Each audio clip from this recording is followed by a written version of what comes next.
7 سال کی عمر ایک روایت کے مطابق، ٹھیک ہے. خواب میں آپ کو کہا جاتا ہے آپ نے 3 راتوں تک مسلسل خواب دیکھا کہ اپنے بیٹے کو ذبح کرو. اگین ذرا سمجھیے گا قربانی کا لیول. 99 ایئرس کی دعا کے بعد بیٹا ملا ہے. پہلے حکم ہوا صحرا میں چھوڑ کے آ جاؤ، آپ چھوڑ کے آ گئے ہیں. کتنا بڑا امتحان تھا.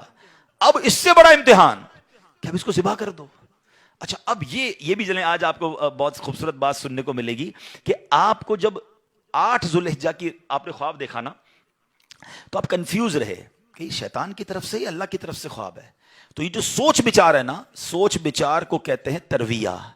تو جو 8 ذوالحجہ کا دن ہے اس کو یوم الترویہ کہا جاتا ہے. اس کی وجہ یہ ہے ایک بار پھر خواب آیا تو آپ نے یقین کر لیا کہ یہ اللہ کی طرف سے حکم ہے. تو اس لیے 9 ذوالحجہ کو کیا کہا جاتا ہے؟ یوم عرفہ. عرفات کہتے ہیں پہچان کا دن. آپ کو یقین ہو گیا کہ یہ خواب اللہ کی طرف سے ہے.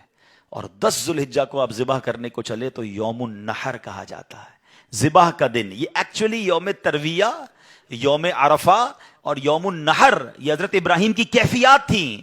اچھا اب آپ نے کمال یہ کیا کہ جب آپ کو یقین ہو گیا نا، آپ نے اپنے بیٹے سے بھی پوچھ لیا کہ بیٹا مجھے اس طرح خواب آیا ہے، تم کیا کہتے ہو؟ 7 سال کا بیٹا ہے، ایک روایت کے مطابق ان کی 10 سال عمر ہے. اللہ اکبر. وہ بیٹا بھی کیسا ہے. جب آپ نے بیٹے سے پوچھا تو بیٹا کہتا ہے ابو جی یا بنیا انی ارا فی المنامی. قرآن میں یہ الفاظ موجود ہیں، انی اذبحک فانظر ماذا ترى. اے میرے بیٹے میں نے خواب میں دیکھا کہ میں تجھے ذبح کر رہا ہوں، تیری کیا رائے ہے؟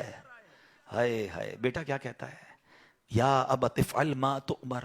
اے والد صاحب کیجئے جس بات کا آپ کو حکم دیا جا رہا ہے. ستجدونی انشاء اللہ من الصابرین. خدا نے چاہا تو قریب ہے آپ مجھے صابر پائیں گے، صبر والا پائیں گے. اللہ اکبر. اور ایسا ہی ہوا. آپ اپنے بیٹے کو لے کے جا رہے ہیں، آپ نے اپنی بیوی ہاجرہ کو کہا اس کو تیار کر دو میں کہیں لے جا رہا ہوں. بتایا نہیں ماں کو، انہوں نے بڑا تیار کیا ان کو. آگے گئے تو اب شیطان اتنی بڑی قربانی کو کیسے ہضم کرتا. فوراً گیا بی بی ہاجرہ کے پاس. اے ہاجرہ پتہ ہے تمہارے شوہر کہاں جا رہے ہیں آپ کے بیٹے کو لے کر؟ کہاں جا رہے ہیں؟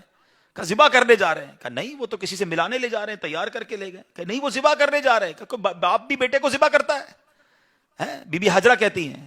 اب شیطان کہتا ہے کہ ہاں اس لیے کر رہے ہیں کہ اللہ کا حکم ہے.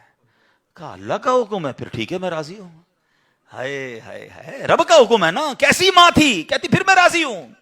شیطان کا ادھر بس چلا نہیں، حضرت اسماعیل کے پاس پہنچ گئے. کہا بیٹے تمہیں پتا تمہارے ابو کہاں لے جا رہے ہیں؟ کہا ابو کہیں لے جا رہے ہیں مجھے. کہا تمہیں ذبح کرنے لے جا رہے ہیں؟ کہا کوئی باپ بھی بیٹے کو ذبح کرتا ہے؟ کہا ہاں اللہ کا حکم ہے. کہا اللہ کا حکم ہے پھر میں بھی راضی ہوں.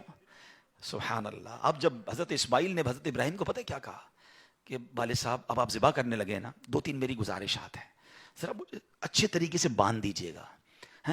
کہ ایسا نہ ہو کہ جب مجھے آپ ذبح کریں تو میں زیادہ تڑپوں تو میرے خون کے چھینٹے آپ کے کپڑوں پر گریں گے تو آپ کے کپڑے خراب ہو جائیں گے. چھری کو ذرا تیز کر لیجیے گا تاکہ مجھے تکلیف کم ہو. مجھے الٹا لٹا کے ذبح کیجیے گا تاکہ آپ میرا چہرہ نہیں دیکھ سکیں گے. اور ہاں یہ جو میرا کرتا ہے نا میری ماں کو دے دیجیے گا تاکہ اس کو بیچاری کو تسلی ہو جائے. کیا دنیا نے ایسی قربانی دیکھی ہے؟ اب سنو حضرت ابراہیم نے بالکل ویسا ہی کیا. آپ کو باندھ بھی دیا، آپ کو لٹا بھی دیا اور آپ نے چھری چلا بھی دی. چھری کا کام کاٹنا ہے، اللہ چاہے تو چھری نے کام نہیں کرنا نا. آپ نے اپنا کام پورا کر دیا، وہ تو کر چکے جو کرنی بشر کی ہے. مگر پھر کیا ہوا؟ سبحان اللہ. یہ امتحان ختم ہوا اور اب آسمان سے آواز آئی. حضرت ابراہیم بالکل اوپر بیٹھے ہیں اور چھری چلا رہے ہیں تو اوپر سے آواز آئی سبحان اللہ، اللہ اکبر اللہ اکبر. آپ نے جب سر اٹھایا تو دیکھا جبریل امین جنت سے مینڈھا دمبا لے کر آ رہے ہیں. تو آپ سمجھ گئے میرے امتحان کا وقت پورا ہو گیا ہے. بے شاختہ آپ کی زبان سے نکلا لا الہ الا اللہ واللہ اکبر. تو حضرت اسماعیل تو نیچے لیٹے ہوئے تھے، وہ بھی سمجھ گئے کہ لگتا ہے ہمارا امتحان پورا ہو گیا. وہ کہتے ہیں اللہ اکبر وللہ الحمد. یہ جو عید والے دن تسبیح پڑھتے ہیں نا، کیا یونیک تسبیح ہے، کیا یونیک تکبیر ہے. کن 3 شخصیتوں کی زبان سے نکلا ہے؟ پہلا پارٹ حضرت جبریل کی آواز میں is the middle part of that تکبیر حضرت ابراہیم نے ادا کیا ہے، اور آخری حصہ ہے حضرت اسماعیل کی زبانی. ذرا سوچو تو صحیح کیسا منظر ہوگا. ذرا مل کے تکبیر پڑھیں اور اس منظر کو یاد کریں.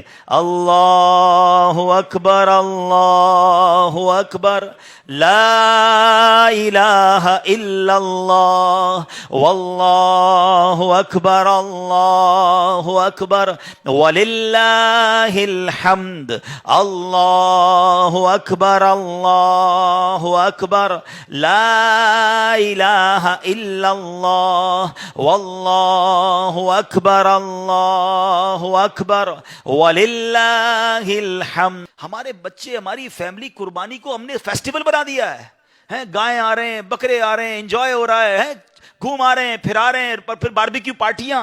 کبھی تو یاد کرو یار کیا ہوا تھا, یہ کیوں کر رہے ہیں قربانی, یہ کیسی قربانی کی داستان ہے. کب بتائیں گے ہم, کب اس کو سوچے تو صحیح. ہمیں خدا کی قسم ایک بار ان کو ہمیں زندگی میں اگر ہمیں بھی یہ کہہ دیا جائے کہ چلو ہر سال نہیں, زندگی میں ایک بار آپ بھی اپنا ایک بچہ ذبح کرو, کیا حال ہوگا. کتنی بڑی آسانی, بکرے کاٹو, گائیں کاٹو, خود ہی کھاؤ, انجوائے کرو. شریعت نے کتنا آسانی کر دی ہم پر, لیکن اس قربانی کو تو یاد کریں نا. اور پھر اس سے سیکھنے کو کیا ملا کہ یہ وہ لوگ تھے کہ جن کی ان واقعات کو پڑھ کر کبھی تو احساس ہو یار کہ کبھی مال کی قربانی دینی پڑے تو میں حاضر, کبھی وقت کی قربانی دینی پڑے تو میں حاضر, کبھی اپنی خواہشات کی, اپنی ڈیزائرز کی قربانی دینی پڑے تو میں اللہ کے لیے دوں گا. اور اللہ وہ دن لائے جب جان کی قربانی دینی پڑے, تم بھی اب پیچھے نہ ہٹے کہ یا اللہ جان بھی تیری ہے, تو نہیں تو دی نا جان, اے اللہ میں راضی. اللہ وہ جذبہ عطا فرمائے.